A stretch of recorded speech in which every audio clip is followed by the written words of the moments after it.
What's up everybody, welcome back to another video. Today we're going to talk about my initial thoughts on the Nike KD17, a highly anticipated release. They retail for 10 euros less than the KD16, which I have right here, which is a pretty welcome change. In my opinion, it's nice that they went down with the price. I'm not sure why they did it, but it's definitely a nice change. For the weight, they are a little bit heavier than the KD16s, but it's really only a minimal difference. The KD16 comes in at 502 grams or 17.7 ounces, and the KD17 comes in at 504 grams or 17.8 ounces. So you don't really feel that difference on foot, in my personal opinion. The fit is also a little bit different. It's a little bit more snug. It's not as snug as the 15s, thank God. Those were so damn narrow, and I have extremely wide feet, so I couldn't even fit in them properly. That's not the case here at all. But I also wouldn't say that they're as wide in the forefoot, especially as the 16s. You can see the toe box is relatively narrow, but the midfoot, where my foot is wide, is still relatively wide for a Nike shoe. So that's a very welcome thing for me.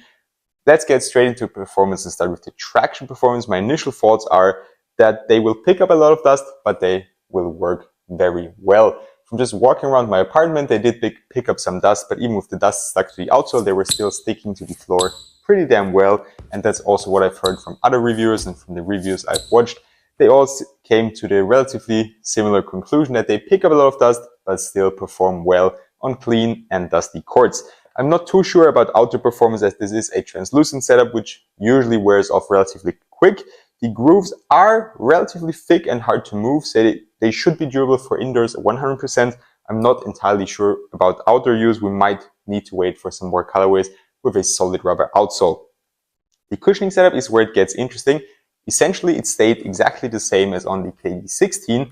We have a very nice and soft setup in the heel, and the exact same setup in the forefoot. In the heel, we have air strobel. In the forefoot, we have an air zoom unit. But the change that they made is that in the forefoot, we have a top-loaded carbon fiber shank right around here. I'm actually not sure if I should call it a shank plate, because usually a shank plate is in the midfoot area, even if it's not full length. But here, it's really just a plate in the forefoot, as I showed you just around here. It's carbon fiber. It's relatively stiff, so the forefoot stepping comfort does not feel as soft as on the 16s. The 16s were really, really comfortable right out of the box. The 17s are exactly the same in heel. There's a good amount of compression as well. I really like the air strobel setup, but here in the forefoot, it's a bit more stiff, but you also get more rebound out of it. It's a little bit more bouncy, but it might take some time to get used to. We will see how they perform on court and how they will feel on court. For the support or the bounce that I mentioned, you can see it's relatively hard to bend them here in the forefoot, which I personally like a lot. I don't like when shoes bend a lot, like the GT Hustle, for example.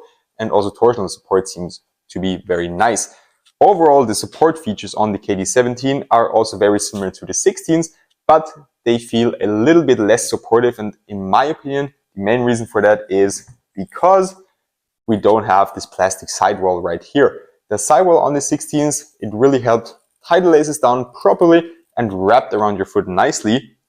And it helped keep the foot on the footbed of the shoe. So that's something that we don't have on the 17s. As I mentioned, we have this kind of like Air Max vibe here on the shoes. I do like the design a lot. It's up to you to decide which shoe looks better. I personally can't decide. I like both designs. I like both looks. I like that they went with something new that we haven't seen in a Nike basketball shoe for a while, but I also really like the color combinations and the design on the 16s. I have 3 pairs of them. I really enjoyed them. Something I forgot to mention about the outsole is, if you compare the box here, on the KD16, we had this clockwork traction pattern, which was also seen on the box. And here on the KD17, we have just kind of a radial traction setup. And it can also be seen here on the box. So I'm guessing that's something that Nike is doing now with the KD line. They're putting the traction pattern on the box.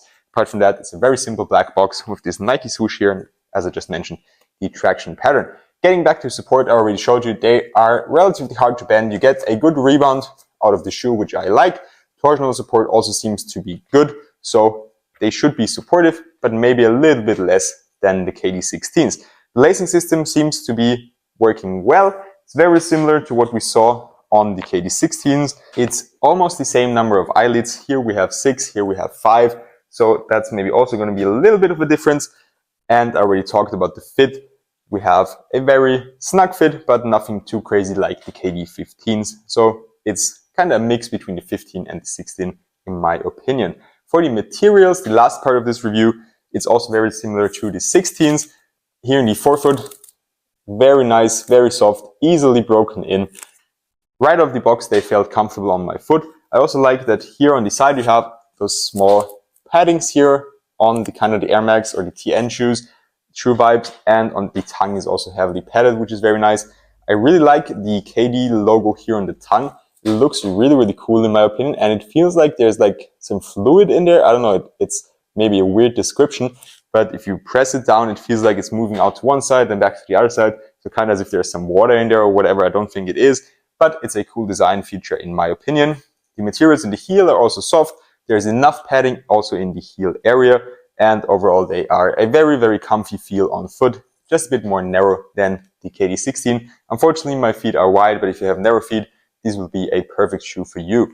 With that being said, that's pretty much everything I have to say about my first impressions on the KD16, on the KD17, my bad. We will see how they perform on court. I will keep you posted, and also sorry for the delay with all the videos. Our season just ended. We actually finished as vice champions. I'm gonna drop a separate video on that. I got the trophy and the medal right here. It was the best season in club history. The club never made it to the finals before in their almost 50-year history. So it was a pretty cool end to the season, even though it was disappointing that we got swept in the finals. But again, apologies for the delay on the videos. I haven't posted anything in about a week. We just finished a couple of days ago. I took a few days off and I'm back to posting videos, back to posting reviews, and of course also back to posting first impressions. With that being said, that's really it for today. Have a good one and see you next time for more reviews.